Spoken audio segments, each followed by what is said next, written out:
Today's edition of Agenda is coming to you from the Sanskriti School. Why from a school? Because if we talk about the pollution emergency that's happening across the country, and Delhi, as we know, is the worst affected because most out of the 10 top most polluted places, and many times 5 of those places are from the capital itself. And perhaps nobody gets affected much more than school children, babies. In fact, one of the things that's being talked about is whether schools should be shut down on particular days when the toxic levels of air are much beyond what a human body can take. And believe me, in Delhi, we've had those days. Now, before we speak to all the kids over here, and what we're looking for from the Sanskriti School children are out-of-the-box ideas. Because remember, when the Delhi government, when policy makers, what they're looking for right now in all their ads and jingles are out-of-the-box ideas for clean air. How do we solve the pollution crisis that we're all facing? Before we do that, let's just hear some of the alarm bells that reached Parliament today. Here's MP, industrialist Rahul Bajaj talking about pollution. Take a look. What do you think of this odd and even number scheme, especially, coming from the manufacturer's point of view? Manufacturer otherwise, no. I speak as a citizen of India, and I'm not a citizen of Delhi, but having been an MP, I've gone to college here in St. Stephen's. Anything which is done, anything sensible, reasonably logical, to reduce this pollution and reduce this smog is very, very welcome. One. Second, anything that is done, the world experience shows, will mean inconvenience to the people. If you're not prepared to tolerate it, then die of pollution. Die of smog. I'm prepared to say that. I don't live in Delhi and still I feel so strongly about it. The people who are opposing it, there are problems. How will I go to hospital? How will I go to office every day? I have to go every day. I can't afford 2 cars. It's good for the rich. What about the middle class and the poor? Give an alternative suggestion. This fog and this smog and this must be brought down. To make Delhi, which is otherwise a lovely city according to me, to make it livable. Today it is not livable. So it all sounds really dire, but here at Sanskriti School, we're hoping that we can all come up and talk about solutions. Now, before we do that, I just wanted to ask you, have any of you started wearing masks? Masks? No, that is... Not yet. But family members do wear. Family members are wearing. Okay, really? Yes, ma'am. That's happened recently. Okay, and you wanted to tell me your personal story about how it's... Ma'am, some of my family members, including me, we have such breathing problems because of the nose and blockings in the nose.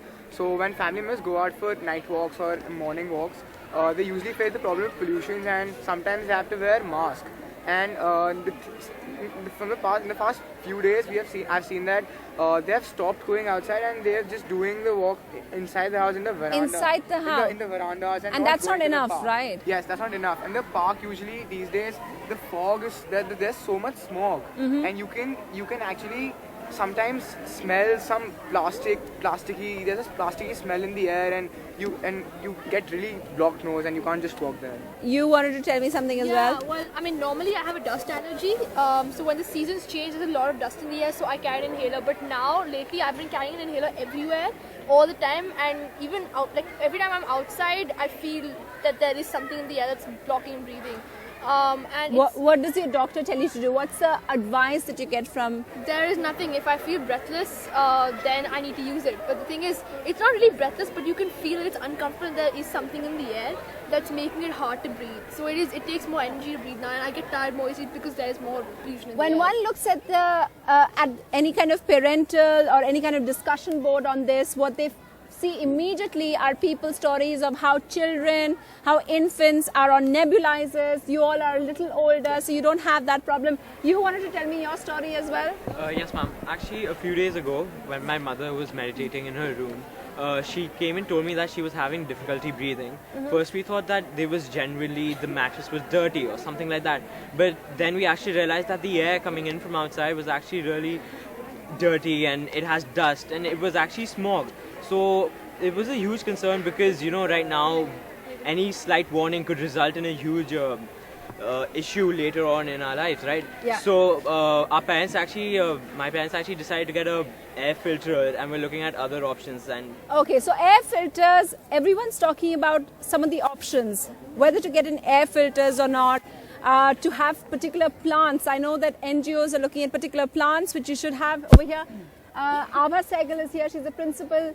Ma'am, what is the biggest difference that you're noticing, impact that you're feeling on your children, on the school because of pollution? I mean, it's not very nice to see my little children coming with those face masks. They are coming now. Yes, they are coming now. So it's not a good sight, because we, as a principal and as an educator, I want all these children to be living their natural lives, to be How the way many that. children would you say are coming with face Well, not masks too on? many, but even if I see about 3 or 4 of them coming with those with those masks, it's not a good sight, Yeah. It really And they wear makes me that in feel bad. class? Of course, they wear it in class, and they wear it when they come into the school. They wear it when they go out of the school.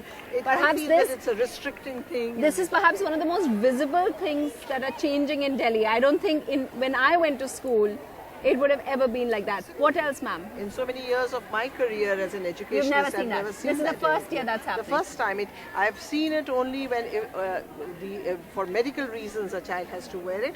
But it's for the first time that I'm seeing this happening in my school. Okay.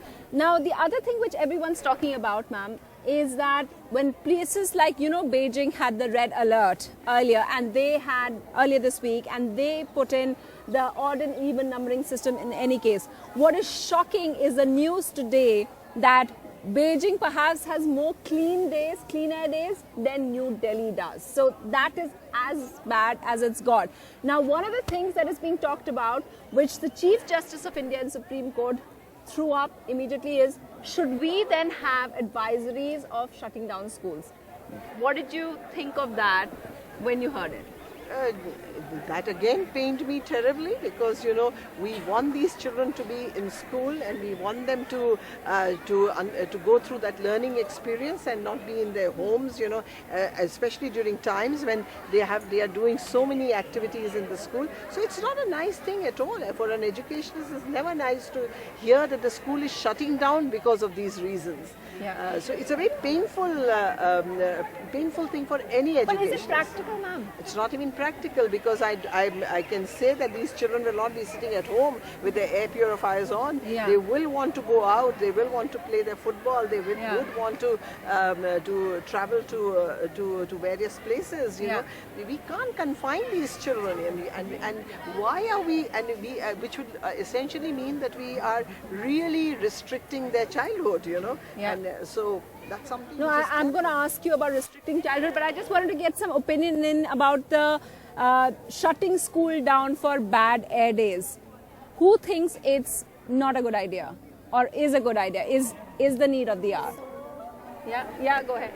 No, I don't think it's a good idea, in the sense that air pollution has become so prominent that we face it everywhere we go. So it's not particularly in our schools, and it's not feasible for us not to go to schools. As ma'am said, if we stay at home all day, then that's not really an alternative, right? Because we wouldn't be gaining a holistic education, we wouldn't be interacting with other people. And I think we should first tackle the problem of air pollution at its root, rather than looking at alternatives and shutting down schools and restricting our daily lives. Okay, go ahead.